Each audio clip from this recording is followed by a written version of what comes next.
President Trump with this visit is hoping to showcase himself on the global stage as a deal maker, using his history of a transactional approach to foreign policy to secure high dollar investments with the energy rich Arab nations that he is visiting, the Saudi Arabia, Qatar, and the United Arab Emirates. The first stop on the president's journey filled with pomp and circumstance. Air Force One escorted by Saudi fighter jets, Arabian horses ushering Trump's motorcade, and a lavender carpet welcoming Trump at the royal court. All of it highlighting Trump's close relationship with MBS, Crown Prince Mohammed bin Salman, whose relationship with the U.S. was strained following the 2018 killing of Washington Post journalist Jamal Khashoggi.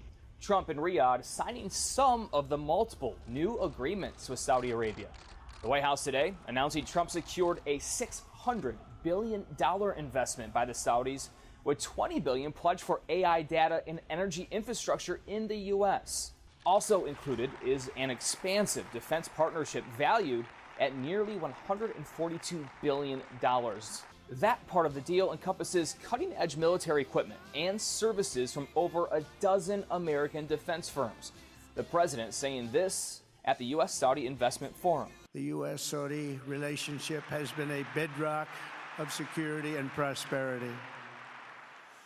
Today we reaffirm this important bond, and we take the next steps to make our relationship closer, stronger, and more powerful than ever before. Still to come on the trip, stops in Qatar and the UAE. Qatar is looking to further cement itself as a key world mediator, having played the role in negotiations over the war in Gaza. Meanwhile, the UAE hopes to strengthen itself as an AI global leader, previously pledging to invest more than $1 trillion into the U.S. sector over 10 years and looking to gain access to U.S. microchips. Trump is looking to secure even more financial investments from the UAE.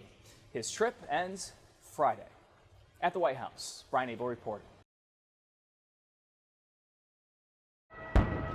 A royal welcome for US President Donald Trump as he touched down in Saudi Arabia on Tuesday. The Gulf state putting on a lavish reception to greet America's self-styled deal-maker-in-chief. This is Trump's first major overseas trip of his second term. And, the guest list made clear, business deals are top of the agenda. Tech CEOs and leaders of large US firms joining Trump's top political team in Riyadh. We have the biggest business leaders in the world here, and they're going to walk away with a lot of checks for a lot of things that you're going to provide. This is Trump's chance to prove himself a major deal maker on the global stage.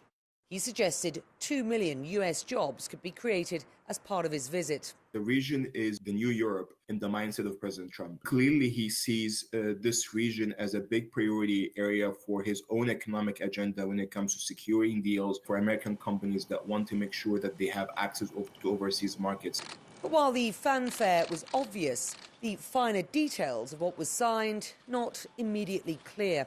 Multiple economic, trade and defense agreements, including, the White House says, a $600 billion commitment from Riyadh to invest in the United States.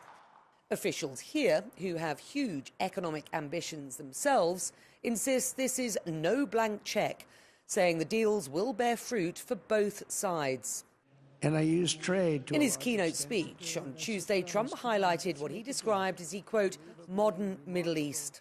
Before our eyes, a new generation of leaders is transcending the ancient conflicts of tired divisions of the past and forging a future where the Middle East is defined by commerce, not chaos, where it exports technology, not terrorism, and where people of different nations, religions, and creeds are building cities together, not bombing each other.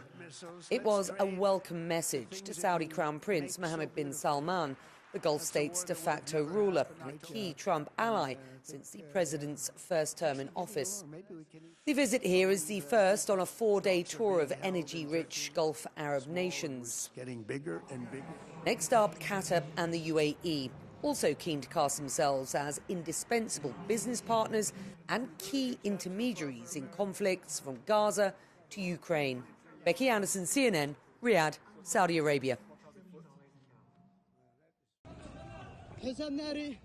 استهدف المشفى الأوروبي كما تسمعون الآن حزام ناري طال الساحة في المشفى الأوروبي شرق مدينة خان يونس كما تشاهدون في الصورة استهداف مشفى غزة الأوروبي شرق مدينة خان يونس في الساحة الخارجية للمشفى غزة الأوروبي. نحن في الساحة الخارجية للمشفى. الغارات كانت محيط مشفى غزة الأوروبي والغارة الجوية طالت الساحة الخارجية لأمام قسم الطوارئ في مشفى غزة الأوروبي هنا شرق مدينة خان يونس جنوبي قطاع غزة. يعني هناك مواطنون تحت أنقاض هذا الرمال بعد أن طلتهم طائرات. Israel targeted Hamas leader Mohammed Sinwar in an airstrike on a hospital on Tuesday, according to a senior Israeli official. The Israeli military said it struck an underground command center beneath the hospital. It has not yet confirmed whether Sinwar was killed. One hospital official told CNN it was a, quote, catastrophe, with people buried under the rubble. Sinwar is believed to be one of the main planners of the October 7th terror attack on Israel. He became Hamas's de facto leader in Gaza after his older brother, Hamas leader Yahya Sinwar, was killed by the Israeli military last October. Both leaders had remained elusive during much of the war. The strike comes as the U.S. had expressed optimism about upcoming negotiations between Israel and Hamas to secure a new ceasefire. But the targeting of Sinwar means Israel just attempted to kill Hamas's key decision-maker needed to seal any potential agreement.